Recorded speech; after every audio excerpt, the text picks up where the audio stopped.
This interview is for information only and should not be considered as investment advice or a recommendation to buy shares in the company featured. Welcome to this StockBox interview.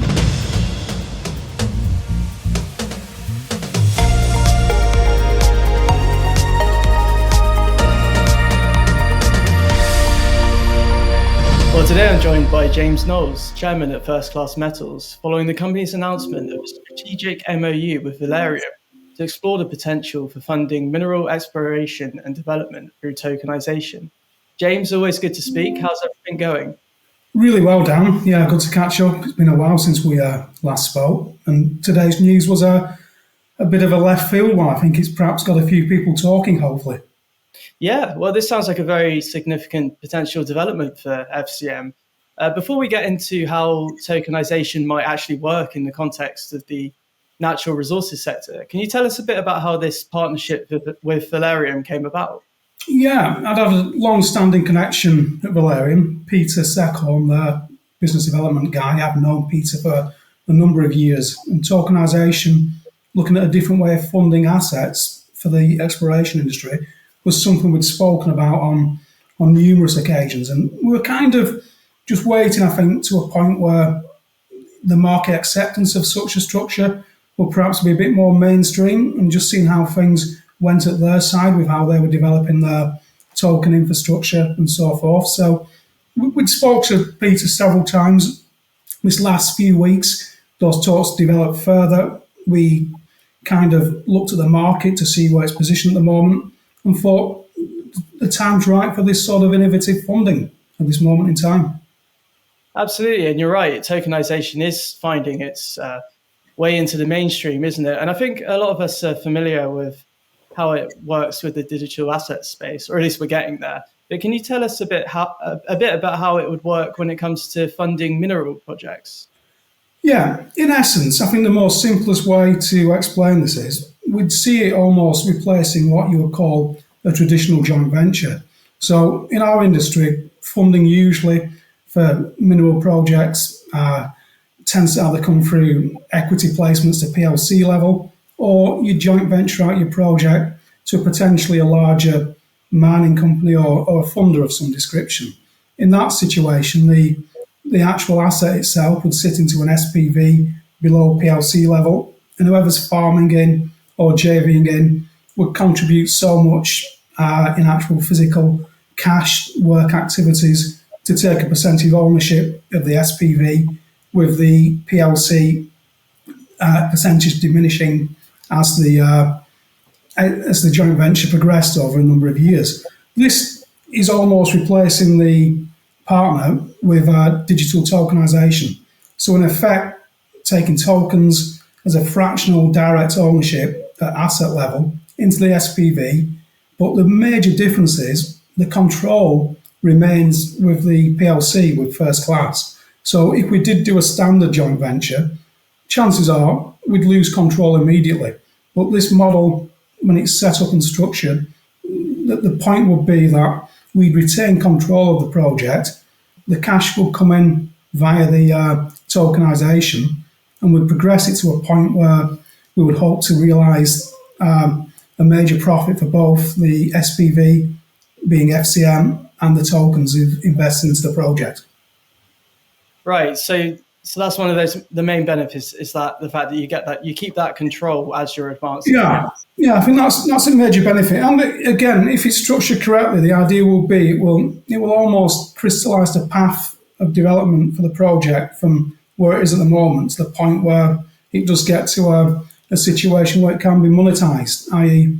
either a resource statement, a PFS, or just drilled enough to give confidence for whoever will be buying it to decide that that project's got significant value over and above what's been injected into the SPV through the token funds through the process.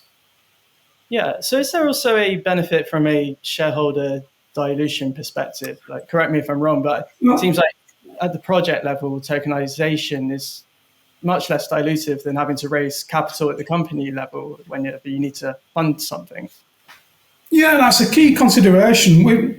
I've looked at many projects and seen many companies have successful projects but that doesn't always bear through to being successful at PLC level for the shareholders, and that is a concern. You could run projects over a few years, but by the time you've diluted several funding rounds at PLC level, you can have a very successful project that, from a technical perspective, has fulfilled all its targets, but the shareholders at PLC level, due to the dilution, have kind of come out flat or without the major win a big discovery and a big resource would deliver to them. So yeah, the whole idea of this is to limit the dilution at PLC level, keep it all focused at the asset level through the SPV. So yeah, it's if we can get the technical and structures correct, it will be a game-changing initiative. Yeah, so it's an opportunity really to maximise sort of the rewards for shareholders from any success that you do enjoy at the projects. Yeah, and I think for companies like First Class we've positioned ourselves as a project incubator where we have several projects coming up through the conveyor belt. It's an ideal way of funding these things. We can ring fence funds into each one, develop each one through its own projected timeline, and without really damaging the PLC share structure at the top. So it's got multiple benefits, and but one of the main benefits is as well, you're looking at a completely different capital pool.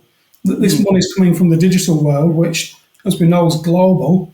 Against at the moment, the majority of potential funding for a company like First Class will be from your broker system in London, high net worths, existing investors, direct into the PLC equity, which is restrictive when you look at the global situation in the digital world as we see today. Yeah, so it's about tapping into that pool of investors out there, perhaps, who want the risk profile that's offered by stocks like FCM, but don't necessarily want to do it through the traditional fiat system. Yeah, exactly. I mean, the global digital world, there's a lot of risk on money in that world as well, which potentially wants to remain in a digital footprint, but doesn't necessarily want to look for low returns. I mean, the risk is still in this. It's still a potentially high-risk investment for the people who are investing in the digital assets into the SPV, because there is no guarantee, as you know, with mineral projects, that early-stage excitement can at some point diminish down. So it's a high-risk investment, but we believe the digital world has a lot of potential capital pools that meet that risk profile as well. So it should sit well in the tokenization real-world asset space. Yeah. So on that point, are you aware of any other companies looking at taking this approach? Or is there a potential first mover advantage here, do you think? Definitely. There's a few companies globally who appear to be looking at the in-ground monetization of resource in ground, i.e. linking gold in ground to actual physical coins in that sort of scenario and tokenizing the actual asset itself when you found a resource. But as far as the development of an exploration asset goes, I believe we're definitely one of the first in the UK, if not the first, and globally wise, I've not seen anybody else actually complete this yet from an exploration perspective. So yeah, it's hopefully we're first movers and a bit of a disruptor, which some people say, do you want to position yourself in that place? And I think, yeah, we've got a great partner in Valereum who've got the infrastructure and the background to actually progress this, and FCM's got some fantastic projects to select from. So it's a natural fit, and I'd rather be leading than following, I think, in this situation. Oh yeah, 100%. So what are the next steps now between you and Valereum? Well, next steps are that between us both, we're going to have to do some sort of technical and regulatory structuring of the next phase, which is the creation of the SPVs, the project selection, regulatory side of things from Valereum's side to make sure that the structure and the offering that we create meets their regulatory requirements, and setting the platforms up. As I say, project selection, writing, I believe there's a prospectus potentially to write on the actual project itself, which will be used to aid the fundraising side of it. And ultimately, at the end of it, we need to find the money to put into these SPVs to develop and conclude the first phase for one of our projects. So we're on with that immediately from today. So today's announcement, shall we say, set the framework out, and over this next few weeks, we'll look to embellish that further and crack on with it. Great. Well, lots to be getting on with. I look forward to catching up again when you're able to tell us more. But in the meantime, thank you again for your time today, James. No, superb. Thanks, Dan. It should be an exciting few weeks and months for FCM. So we're very much looking forward to where we take this next. Thank you. Cheers, Dan. Thank you.